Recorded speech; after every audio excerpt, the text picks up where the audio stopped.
Reports are coming out to say that Taiwo will be allowed to leave this summer from Forest, and Forest have put together a shopping list of strikers they want. Some Brazilians there, some Swedish players there, and some swap deals. Welcome to your Forest transfer news.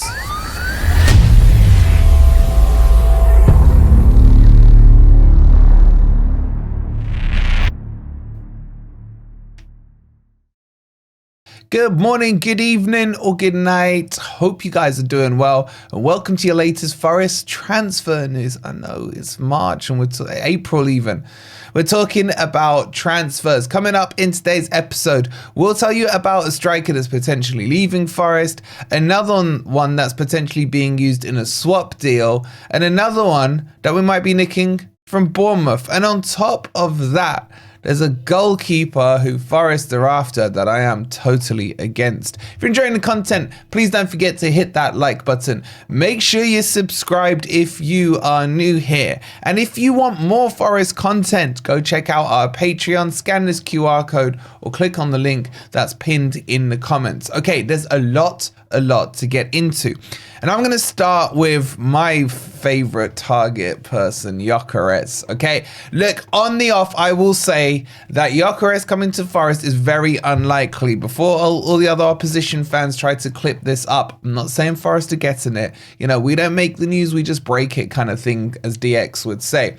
So there are fresh reports now to say that Forest are looking to reduce the transfer fee on Gyökeres by adding Jota Silva in as part of the package as a swap deal. Now, the story here says, and it's coming out from Correio de Manha.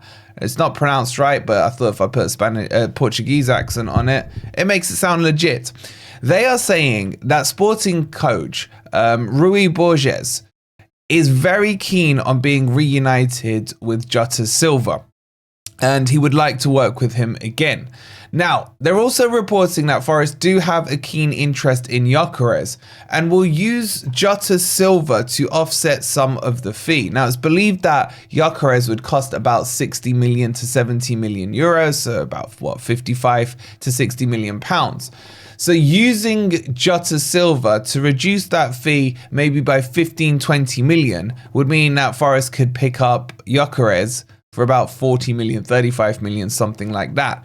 Now, how keen Sporting would be to do that deal, we don't know. But we do know that their manager is very keen on it, and that Forest are seriously interested in Gyökeres. There have been plenty of reports from kind of tier one sources to say that Forest have been in contact with Gyökeres' representatives to talk about a move to the City ground in the summer if we do indeed get Champions League football. Now, the feeling is that Gyökeres wants to hold out for other teams. He's been linked with the likes of Arsenal, with the likes of United, with basically every team under the sun. Who's going to say no to Gyökeres? So I don't see this as a deal that will necessarily get done. But what I do see is that if we're holding this extra piece, because once Sporting lose Gyökeres, obviously they're going to need to replace him. Now, they can't replace in kind, but if you've got a manager who's worked with a player before in Jota Silva and is interested in him and knows how he works and they know each other's philosophies, etc., then that does make a little bit of sense. Now, let's pretend for a second that Gyökeres is interested in Forest and that he wants to come. How do you guys feel about this deal? Would you give up Jota Silva to get a Gyökeres? I know it may come across as a dumb question. I've got to say, if by some miracle Forest pull this deal off, this would be the greatest transfer deal in Premier League in the last 10 years. I can't think of a better one. I really can't. So get your thoughts in on this below, and I'll say it again for the Casses out there that are watching. I do not think this deal will happen. This is just what's being reported, and I'm sharing it with everyone. Okay, but what we do know, and what's becoming blatantly obvious, is Taiwo Awoniyi's time at Forest is slowly but surely coming to an end. He had an opportunity to refine some of his sparkling finishing form that we saw at the end of the first season that we were back in the Premier League, and the start of the second season with Chris Wood being out. And then he went and got himself injured. I still don't know what the injury is, by the way, so I can't give you any update on that. But it's looking more and more likely that Taiwo will be leaving Forest. And there is a whole heap of players currently now being linked to Forest off the back of that. So there are some fresh names. Now, two I want to talk to you about. Cunha, obviously, we've discussed. I still, from what I've been told, haven't been told it's true. The other new name that's come to fruition here is Evanilson from Bournemouth. Now, remember, this is a player that Forest were in for in the summer window just gone. And there are talks that Evanilson may be able to be pried out of that crappy club that is Bournemouth. But Forest are not alone in their interest in him. And it would depend, of course, one, on Taiwo leaving, which is looking likely. And secondly, would Evanilson want to come to Forest? Now, I think he scored like 9 goals or something this season. He's not done too bad. But there are other clubs involved in him.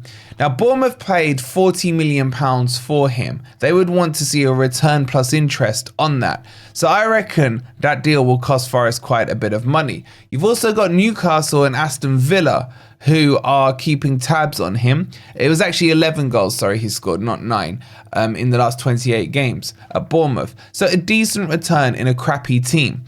I think it's too much. Again, we're getting to that stage where I think Bournemouth would want 50 to 60 million for him, having paid 40 with PSR returns and what have you.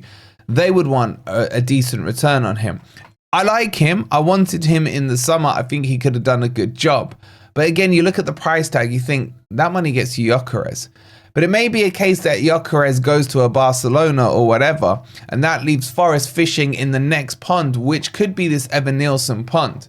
And I think with him having a year's Premier League experience under his belt, he would do a better job at Forest than he could do at Bournemouth for sure. So I'm not against him. I think profile of player, very good. He would suit Nuno. He's nippy in that box, got an eye for goal. There's a lot to like about him. He's had a couple of injuries though this year, but it feels like who hasn't? So that's that striker being linked. As I said, Cunha's on the talks as well because of that release fee clause and because of all those fake news reports in January that Forest were going to go in for him. But yeah, those are the strikers. So get your thoughts in. Do any of those three tickle your fancy? Cunha, Evanilson, or Gyökeres? Let me know in the comments below. And let's get on to some news that really wound me up today. Alright, let's talk about this story that's really wound me up today, and I'm hoping it's the fakest of fakest news because I don't want this to happen. This is starting to feel like Eddie Nketiah again. Forest, what are you doing if it's true? And that is, of course, with Southampton's relegation. Much love, sorry Mike, I love you bro, I'm going to miss you. I wish you all the best and a speedy return. With Southampton being relegated, this is triggering a few clauses in contracts up and down their squad. We've already seen the manager sacked today. There was a relegation sacking clause or something like that for him. And now we're seeing a relegation clause for Aaron Ramsdale, the ex-Arsenal, ex-Sheffield, ex-Southampton soon-to-be goalkeeper, has a £25 million release clause in his back pocket. And Forest are being linked with him. This is a guy who has now been relegated 3 times from the Premier League. This is a guy whose arms are so small and so T-Rex like that he shouldn't be a goalkeeper in my opinion. This is a guy who tries to play it out the back, and I've seen him make plenty of mistakes just on simple passes, and this is a guy who is not better than Sells. So what are Forest thinking here? Well, there are some reports, and again I can't verify them, to say the likes of Ajax are interested in Matt Sells. And would Forest be willing to let him go if a decent offer came his way? He's now into his 30s, but having probably the season of his life. And would Forest look for a replacement? Now, if Forest were looking at Ramsdale as a secondary goalkeeper behind Matt Sells, I'm not fully against that because we haven't seen enough of Carlos Miguel to convince me that he is the one or the answer. And Hennessy, man, I mean, I don't know what he's still doing at the club, but it is what it is. So Forest will definitely need to recruit a goalkeeper this summer. Be it if they are thinking about getting rid of Sells, which I'd be very, very surprised at. Or secondly, if they're looking for a second goalkeeper or even a third one. Because we have seen this scenario where, you know, when Miguel got injured, if Sels had got injured, we would have had Hennessy in goal. Now, there are a lot of clubs interested in him. I don't know why. I really don't. I don't think he's good enough. And even if I thought he was all right, I don't think £25 million is the right value for him. I think he's living off the fact that he played with Arsenal. So that's the link with him. Would you take Ramsdale? Have I got him all wrong? I know Ant was a big advocate of him. I bet he's changed his mind having seen him this season, because all I've seen him do really is pick that ball out of the back of his net. And I'm not saying that because he played in a relegation threatened team, that's what's made him crap, because I think that the Leicester keeper is pretty good himself. Yeah, and he's been conceding loads of goals, but there's a lot of times where he's kept them in the game. So if Forest were linked with him, I would be actually for that, and I could probably see him leaving Leicester. But on Ramsdale, I'm a massive no on this one, man. What are you guys saying? So plenty of rumours and transfer links doing the rounds right now in and around Forest. Expected to hype up the closer and closer we get to securing that Champions League spot. And no doubt Edu's fingerprints are going to start to get, larger and larger on these deals as his 6-month sabbatical is slowly getting closer. Or gardening leave, not sabbatical. Anyway, get your thoughts in on all of that. Hope that's giving you some useful information. Probably not though, but if it has and you haven't already, please don't forget to hit that like button. Make sure you're subscribed if you are new here. Check out Grumpy Old Reds from last night. I'll leave it on the end screen for you. Another very civil conversation, even after a defeat. I actually know Rob did the whole pissing off the whole country of New Zealand. So go check that out. We'll see you on the next video. Come on, you Reds.